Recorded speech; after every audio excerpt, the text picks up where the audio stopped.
Are they going to take back the RPG crown with Final Fantasy 15? That's it's hard. It's so hard to say. It's hard. As a Final Fantasy fan, do I hope that? Absolutely. I want every RPG that I play to be awesome. You know what I'm saying? Like in my mind, I'm like, yes, that would be great. And so, are you feeling optimistic after what you played? I feel better than I ever have about the project, if that makes sense, because it's been a. I will come right out. I am optimistic. I mean, your impression changed. Yeah, after. we had this conversation on the when we sort of talked about our trip before, but like I at this phase with still some time left to polish things and stuff, like I think that there is a very good chance that this comes out and is what they want it to be. And again, like Kim said, like as a fan, that's what I want.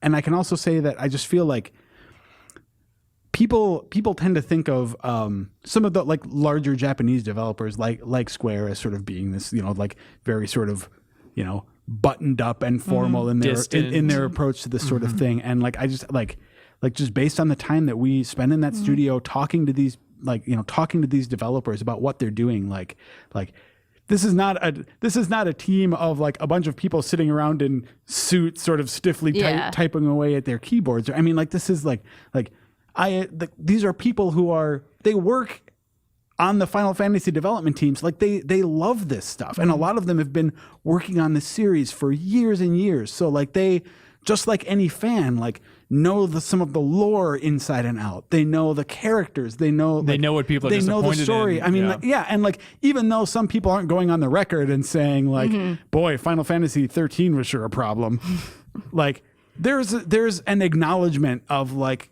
where the series has gone wrong, where it's gone right, and as individuals, everyone there just seems so passionate about what they're doing that it just, it seems like all of the ingredients are there, and now we just have to see if everything comes out correctly. If I may play devil's advocate, okay. I remember Tim Turry, a former co-host of this very podcast. Yeah. When he came back years and years ago, I think it was before your time, Kim, on his preview trip of Final Fantasy 13 2, he had the same takeaway. And I'm not saying they're going to be the same game when they're released, but Tim's takeaway is very much, holy crap, are they listening to feedback? That team is exactly on point. They know exactly what people were disappointed with Final Fantasy 13.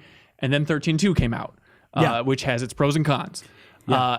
And so for me, it comes down to looking at, is the proof in the pudding, what is actually being presented on the game?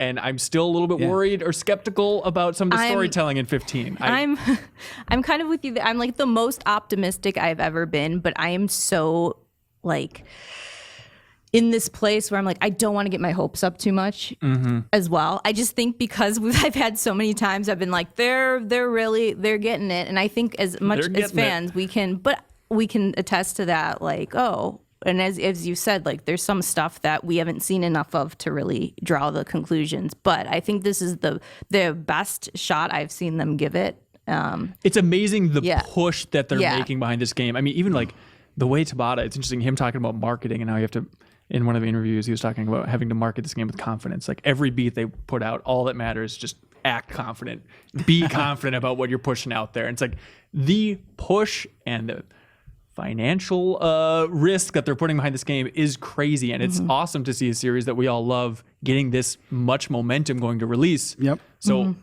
I'm with you. I am in a cautiously optimistic phase. I would really want to love the hell out of this game. I guess one thing I want to point out too is that like in as a counterpoint to what you said about Tim's thing is that like in my headline for that review was like, changing all the little problems while the big one gets worse. And what's the big one? The big one was the storytelling in that. But I think there's a difference in that, like that was, different writers and stuff too, but also connected to a previous. Is it? Did Nojima write 13 and 13-2? I'm just saying there might be more of a connection in the writing there. Because Nojima, in theory, they're still going off his script or his rough outline for 15. Okay, go on. Anyway, it's not even about the specific. It's not about the specific writer. It's about the scenario. About the fact that like 13-2 is going off from a previous story that was already a little bit like. And so this is under the assumption that Versus 13 had nothing to do with 13, in a way. No, I'm saying you're saying 13 to 13-2, but this is 13 versus 13 to 15. Okay. So in theory, it's still a tree. No. Well, I guess maybe you have a point there. I guess what I'm the point I want to make is, I guess, like at that point you can point to a lot of little things and say like for 13 you can say, oh, there's this thing people didn't like. There's this, and in aggregate that sounds like a lot, and then the one thing that you can't really speak to is the story, and that ended up being a big problem for 13-2. I'm not saying that cannot happen with 15, but I'm saying I feel like that they are able to show more now that demonstrates that they are going more in the right direction than they were able to with 13-2. Mm-hmm. So it's like you talk about, I mean, we're not going to know if, the proof is in the pudding until until the game comes out. Yeah. But I am seeing more on the character front, on the story front, on the world front, just like all of the thematic stuff. I'm seeing more that makes me feel like they get it than the heavy skepticism I had that they would be able to sort of pull the story of 13 out of the gutter. I mean, I'm more excited than I've ever been. And even after I played, I liked what I saw in the demo of episode to Sky, but I still wasn't like completely like, oh, I don't know. I was like more like this could go either way. And after having our visit, I feel like, oh, they are definitely going in a lot of directions that I think they should be going in and I think are really interesting. Now to just see how it all comes together and if it can pull off. And that's something that like you just never know. Any game that we see is like that though. We have that where it's like we see this one like an area like this looks great, and then that could be maybe one of the better parts mixed in. But like I said, everything that I've seen looks great to me, and I'm like I said, more excited than I've ever been. I'm actually, as Joe said, I'm more excited for the story and characters because I didn't really know too much. And then we went in and kind of picked their brains, and everything sounds a lot more interesting to me than what it if ever Kingsglaive is just royally disappointing? Is that going to color your expectations at all? Like, ooh. I've never based like a movie on if I'm like gonna enjoy a product. But in theory, it's like the same team, and it's coming out beforehand. I mean, like I don't know. Kingsglaive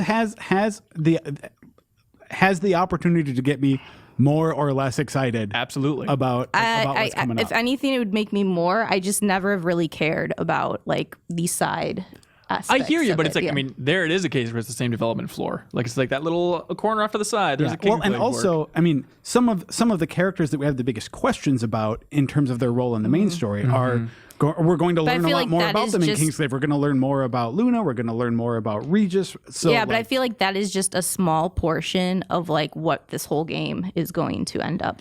But I think it sets a tone, I think, for what they consider good storytelling. Well, I'm just saying, I'm not putting like everything on Kingsglaive on whether or not I'm going to, if I like Kingsglaive, I'm going to not like it or like it. I think that's, one's a video game, one's a movie. They're very different beasts. I think one gives you more context and more information about the world you're about to step into, but I don't think that dictates whether or not I'm going to like 15. I'm not saying whether you're going to like it or not. I'm saying that like if the story for Kingsglaive is super awesome and gets me really into like King Regis and Luna as characters, I'm going to be more excited than I am already. That's what I'm 15. saying. I would be more excited. I wouldn't be.